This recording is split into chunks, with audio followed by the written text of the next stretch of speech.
Beaucoup d'entre nous, nous sommes en retard dans la vie. C'est pourquoi certaines choses doivent arriver aujourd'hui. Pourquoi? Tu as du retard dans la vie. Je vous dis la vérité. Dieu est même étonné de ta patience. Je vous dis la vérité. Quand Dieu dit que tu dois faire 400 ans, c'est 400 ans. Toi, tu fais 500 ans en Égypte. Tu as trop souffert de cette maladie. Tu ne peux pas en sortir ce soir. Pourquoi tu veux être guéri demain? Sois guéri aujourd'hui, non? Lâche ta béquille aujourd'hui. Qu'est-ce que tu vas en faire demain? Tu en as besoin? Mais lâche-la, non? Mais lâche ta béquille. Aujourd'hui. Aujourd'hui. Vous voyez maintenant? Lorsqu'on ramène la foi maintenant, c'est quand on sent qu'on est incrédule. Mais quand on dit tu lâcheras ta béquille, c'est facile à dire. Lâche-la maintenant. Là, il y a la foi.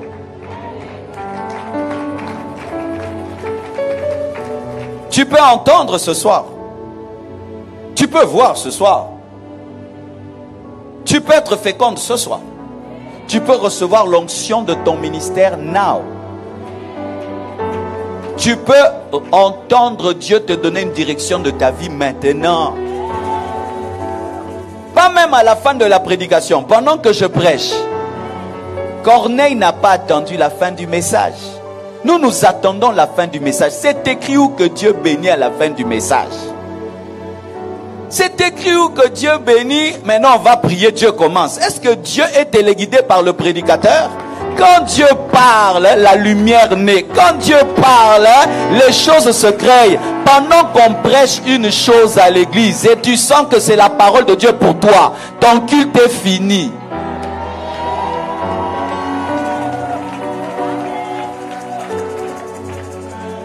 Quand un homme de Dieu prêche pendant 1 heure, peut-être au début c'est ta partie. Tout le reste n'est pas pour toi. Maintenant, comme maintenant tout le reste n'est pas pour toi, toi tu fais quoi maintenant?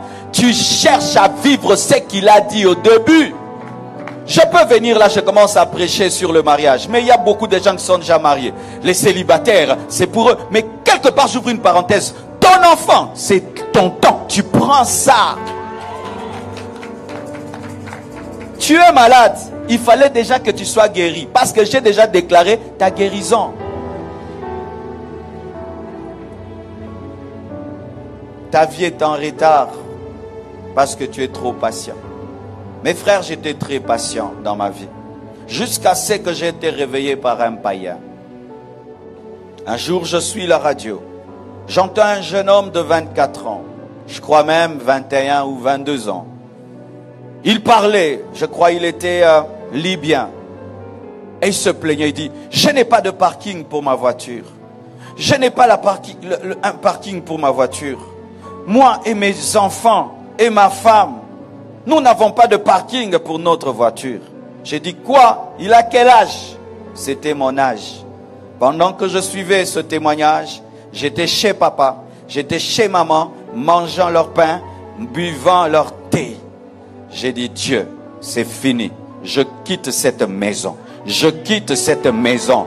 Je suis en retard. Mais en ce temps-là, quelqu'un de 24 ans, tu es peinard à la maison. Mais j'avais compris que j'étais en retard. Qu'est-ce que je faisais chez papa à l'âge de 24 ans? Il fallait que je quitte sa maison à 20 ans, à 18 ans. Et j'ai quitté la maison de mon père. Et heureusement que j'ai quitté à temps. Tu as 30 ans, tu es chez papa, tu es en retard. Aujourd'hui, décide de quitter tes parents. Va dormir même chez un ami. Je vous dis, mes frères, une église des hommes en retard est en retard. Une église des hommes en retard est en retard. Lorsque tu es pasteur d'une église de 10 000 personnes, mais la plupart sont en retard. Les dîmes sont en retard. Les offrandes sont en retard. Les mariages sont en retard. Les voitures sont en retard. Les constructions sont en retard. Pourquoi? Un peuple en retard amène le retard. Mais souvent votre retard est dans votre patience. Parce que quelqu'un qui est patient n'est pas enragé. Quand j'attends, je ne suis pas virulent. Mais quand je suis impatient, maintenant je dis je prends. Même devant Dieu, quand tu pries, tu es trop patient. C'est pourquoi il ne te donne pas. Parce que tu lui montres que tu as le temps. Il peut encore attendre 5 ans, 10 ans. Mais Jacob a dit, je ne te lâche pas si tu ne me bénis pas. Pourquoi? Le temps. Le temps. Le temps.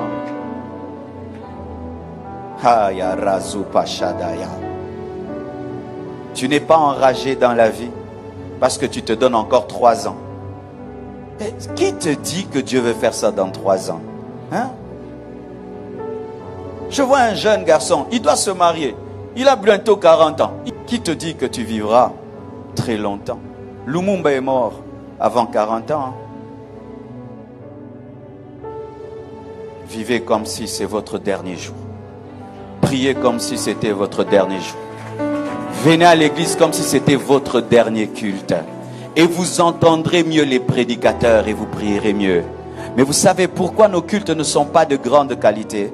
Les gens ne prient pas comme si c'était leur dernier culte. Ils n'écoutent pas le pasteur comme si c'était la dernière fois. Et ils se disent, bah, même si j'écoute pas bien, j'écouterai demain. Ce qui fait que vous ratez, et vous ratez, et vous ratez, et vous ratez. Et vous faites 10 ans, 20 ans de vie chrétienne. Tu ne peux pas témoigner une seule fois que Dieu t'a exaucé à l'instant.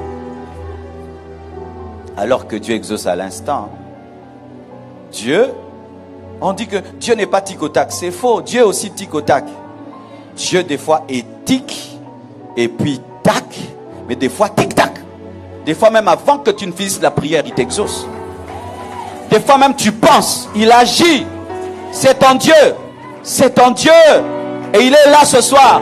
Et il va t'exaucer ce soir. Il va te guérir ce soir. Il va te délivrer ce soir. Même toi qui me suis sur internet, si tu as la foi, tu es guéri là où tu es. Souvent, nous avons un problème de synchronisation avec le timing de Jésus. Lorsque tu lis Jean 11, versets 20 à 26, c'est l'histoire de Marthe et Jésus. On croirait que Marthe a la foi, mais je vous dis que Marthe n'avait pas la foi. Elle dit à Jésus, si tu étais là, mon frère n'allait pas mourir. Amen. Mais maintenant que tu es là, je crois que tout ce que tu demanderas à Dieu, Dieu le fera. Quand tu parles ainsi au sujet de quelqu'un qui est mort, tu t'attends à quoi? À qu'il ressuscite, non? C'est ce que cette phrase nous révèle, non? Que lorsqu'elle dit à Jésus que si tu étais là, mon frère ne serait pas mort. Mais comme tu es là et comme Dieu t'exauce, alors je crois que mon frère va ressusciter. Jésus lui dit, il ressuscitera. Et elle dit, oui, au dernier jour. Maintenant, pourquoi elle avait dit, tout ce que tu demandes se fera? Pourquoi elle a dit ça? Pourquoi elle a dit ça à Jésus? Pourquoi devant la mort, elle a dit à Jésus que tout ce que tu demandes, Dieu le fera? Quand tu dis tout, donc il peut le ressusciter à la seconde. Mais pourquoi tu fixes ça au dernier jour? Si Jésus n'avait pas dit, il ressuscitera, on n'allait pas voir l'incrédulité de Marthe. C'est quand Jésus dit qu'il ressuscitera qu'elle révèle que la parole qu'elle avait dite était en l'air. La parole de Marthe là, si tu eusses été là, mon frère n'allait pas mourir. Et tout ce que tu demandes à Dieu, Dieu le fera, c'est de l'incrédulité. De l'incrédulité cachée dans la spiritualité. Et beaucoup de gens sont comme Marthe. Tu vas l'entendre prier. J'ai été en Afrique du Sud, mes frères. Je prie, les gens sont guéris, les gens sont guéris, les gens sont guéris. Et puis je vois un paralytique, je lui arrête sa béquille. Et puis je commence à prier. Il reste là. Je continue, il m'attend. Et puis, il réclame sa béquille. Devant tout le monde, hein. Je dis, qu'est-ce qui se passe, Seigneur? Tu m'as abandonné ou quoi? Et puis moi, si je t'arrache la béquille, je ne range jamais. Moi, je ne range jamais les béquilles. Tu vas te débrouiller pour prendre ça avec ton incrédulité. Moi, je ne range jamais. Je suis passé. Le pasteur s'est arrangé pour lui rendre la béquille. Et puis j'ai dit, mais qu'est-ce qui s'est passé? Il dit, non, il est comme ça. Il n'était pas venu pour être guéri, il aime la prière. Mais c'est ça, non? Soit tu aimes la prière, est-ce que tu aimes l'exaucement? Il y a une différence entre aimer la prière et aimer l'exaucement. Et je vous dis, tu peux aimer prier pour les malades, mais tu ne crois pas en l'exaucement? Si quelqu'un est malade, ose, non? Ose faire des choses qui montrent que tu crois. Nous allons prier. Oui, prier c'est facile. Je peux cacher beaucoup d'incrédulité dans une grande prière. Père Tout-Puissant, tu es capable de changer ma vie, de me libérer. Tu es le Dieu Tout-Puissant. Amen. Ça paraît la foi? Ok, mon frère. Demain, nous allons le prier pour les lépreux. Ah, pas moi. Jésus lui dit, il ressuscitera. Elle dit oui, mais au dernier jour. Au dernier jour, comme tout le monde. Comme tout le monde. Mais pourquoi tu as dit que si il prie, Dieu lui donnera? Quand tu pries, tu crois? Si tu crois, pourquoi tu n'attends pas ça maintenant? Pourquoi tu n'attends pas ça maintenant? Ah.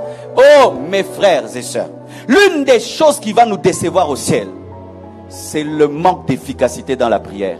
On a laissé pourrir la nourriture de Dieu qui était sur la table. On n'a pas mangé. Je vous dis, hein, dans beaucoup de cultes, la nourriture reste pourrie. On ne la mange pas. Parce que nous sommes toujours dans demain, jamais dans aujourd'hui. Aujourd'hui, tu crois que tu peux parler en langue? Vous êtes là, non? Je soupire après le baptême du Saint-Esprit. Mais quand est-ce que tu parleras en langue? Aujourd'hui? Mais aujourd'hui?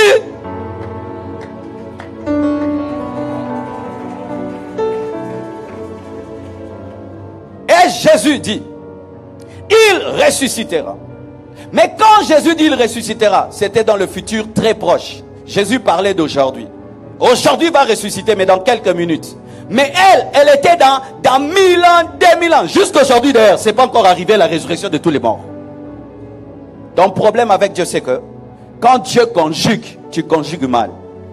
Quand Dieu est dans le futur proche, toi tu es dans le futur lointain.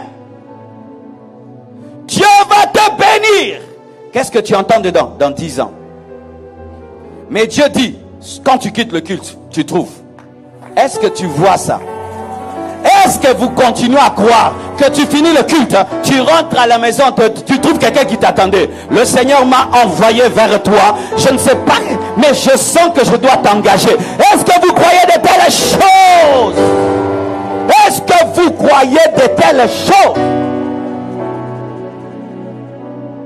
Prends cette grande foi que tu as pour demain. Amène-la aujourd'hui. Frères et sœurs, un jour un acrobate prend un fil d'une montagne à une autre et il passe et il revient et il pose la question aux gens. Est-ce que vous croyez que je peux traverser? Tout le monde dit oui nous croyons, oui nous croyons. Et il passe et il revient et puis il prend un vélo. Est-ce que vous croyez que je peux traverser un vélo? Oui, nous croyons. Mais d'autres disent, avec le vélo, ça devient compliqué. Les gens partent. Quelques personnes restent. Et ils partent. Et puis il dit, est-ce que vous croyez que je peux traverser avec un vélo, avec une chaise sur mes épaules? Tout le monde s'en va. Une personne reste. Oui, moi je crois. Et il traverse et revient. Et il dit, est-ce que vous croyez que je peux traverser avec quelqu'un ou sur mes épaules? La personne dit, oui, je crois. Ok, monte sur les épaules. Oh non, pas moi. C'est souvent ça l'église. Tu crois que Dieu exauce les prières aujourd'hui? C'est qui? Toi. C'est toi. Ton problème va avoir une solution maintenant. Maintenant.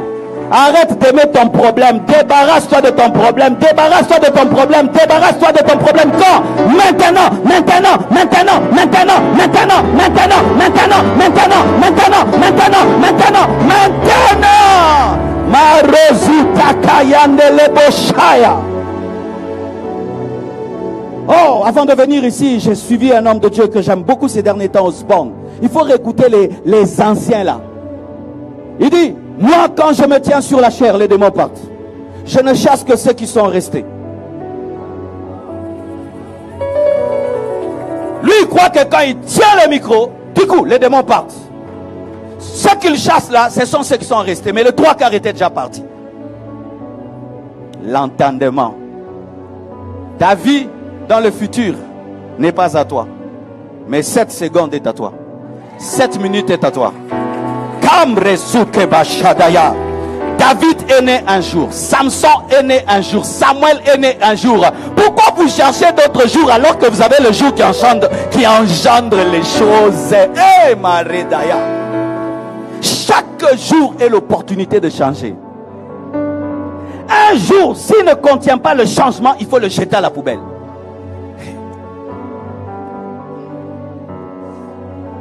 Oui, on peut vivre une année, mais on ne vivra qu'à 2 jours. Que jour Dieu a créé, a créé. Même le 7e jour, il a créé le repos pour être un modèle pour toi. Mais tu viens à un culte. Comment était le culte? Ouais. Comment était la parole? Ouais. Combien de cultes tu as vécu comme ça? 365 cultes. Une année perdue. Je ne sais pas si vous comprenez ce que je suis en train de vous dire. Hein? Vie chrétienne. Jésus est là. Il est même étonné de votre incrédulité. Et il ne fait rien. Il dit, oh, ils ont prié mais n'ont pas cru que j'allais le faire. Ok, attendons demain ils auront la foi. On prie, on prie, on prie. Et puis il veut donner. Non, Dieu, dans 10 ans, la patience d'Abraham, 25 ans. Hey, mais nous on ne vit pas longtemps comme eux. Hein? Toi tu as des patiences d'Abraham de 25 ans. Alors que toi tu vas mourir à 70 ans. Est-ce que lui-même avait fixé ça? C'est Dieu qui lui a fixé ça. Toi tu te fixes la patience d'Abraham sans même que Dieu te parle de ça. Tu as déjà une patience de Sarah.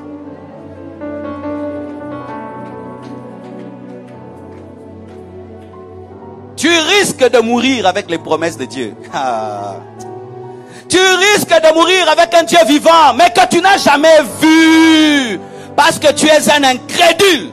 Toute ta foi, c'est demain, et demain, et demain, et demain, et demain. Tu es comme Marthe. La résurrection est là, mais tu l'annonces pour le futur. Alors que celui qui va rester dans le futur est déjà dans le présent. C'est pourquoi Jésus lui dit, je suis, pas je serai, je suis.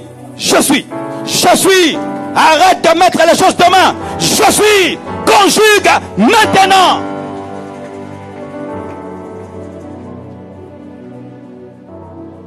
Beaucoup de choses qui nous arrivent dans la vie chrétienne nous arrivent en retard.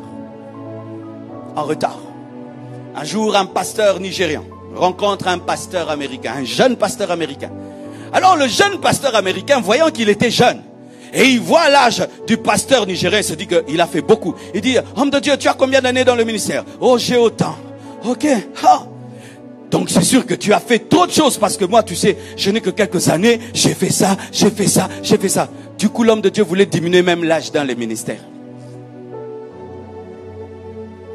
Quand tu te glorifies de ton âge, qu'est-ce que tu as fait dans la vie? Oh, osamukolo na âge, mosamukolo na vite. En français. Tu es grand, l'âge, mais la vie, tes réalisations. Moi, ce que je ne comprends pas, c'est lorsque quelqu'un a déjà l'âge d'impacter, mais il n'impacte pas, mais il est calme. D'où te vient ton calme? Eh, d'où te vient ton calme?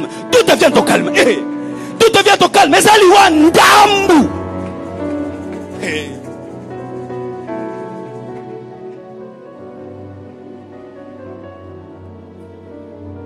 Un homme trop patient, au-delà du plan de Dieu, et à demi-mort.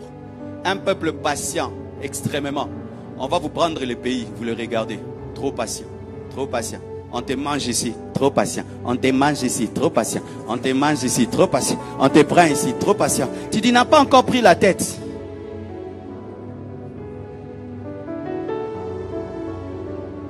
Il y a aussi la sainte colère. Un homme impatient devient colérique. Tu regardes, oh, ça c'est quoi cette vie-ci? Parce que certains, il faut que vos yeux s'ouvrent, hein, pour que vous voyez vraiment vos vraies vies. Parce que tu es en amnésie. Tu es endormi. Tu es comme anesthésié.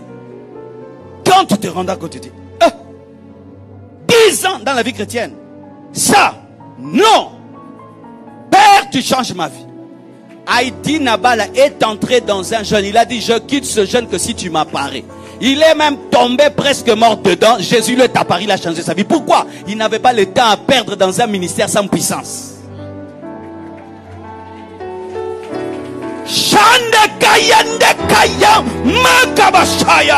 Je prie que Dieu te donne une sainte colère. Une sainte colère. Une sainte colère. Une sainte colère. Une sainte colère.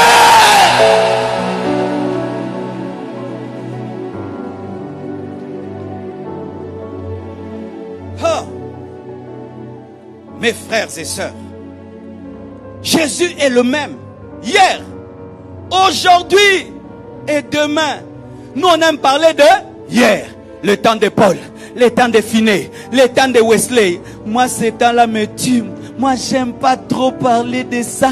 Ça me remplit de complexes d'infériorité. Oh le Dieu de Smith Wigglesworth. C'est comme s'il aime le passé quoi. Que Dieu aime les livres en noir et blanc. Et on aime le futur, la nouvelle Jérusalem céleste, la gloire de la nouvelle Jérusalem céleste. Mais dans le présent, moi je suis dans le présent, moi je suis dans le présent, moi je suis malade au présent, je suis captif au présent, je suis célibataire au présent, je suis lié par le péché au présent, je suis piéton au présent, je suis locataire au présent, je suis attaqué par les démons au présent. C'est Dieu-là du futur et du passé qui saute le présent, n'est pas le Dieu de la Bible. Ce n'est pas le Dieu de la Bible. Donc,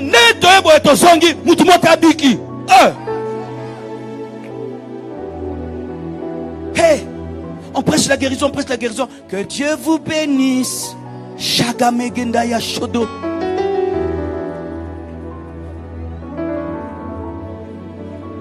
Aujourd'hui, Dieu cherche un peuple qui prie et qui croit que Dieu entend.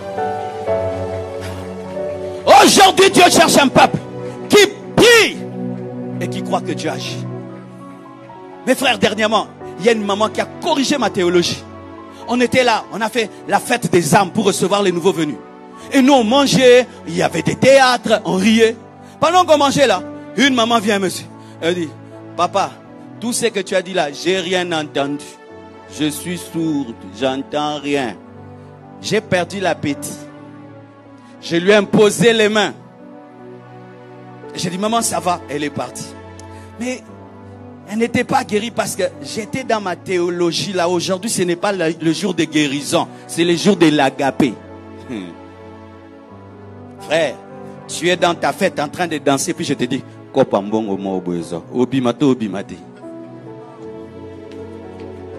aujourd'hui, c'est le mariage. Pourquoi pas dans le mariage qu'il y ait des take it? Pourquoi pas dans les mariages qu'il y a de guérison? Peut-être que le parrain là a des démons. Arrêtons de limiter Dieu. Arrêtons de limiter Dieu. Arrêtons. Oh, le jour de ceci, le jour de cela. Est-ce que c'est toi qui es le Dieu de toi-même? La même femme revient dans un culte où je m'étais préparé et j'avais cru. La même femme a témoigné. J'ai entendu. Donc elle pouvait entendre le jour de la gapé. Qui a retardé sa guérison? Moi, ce n'est pas Dieu.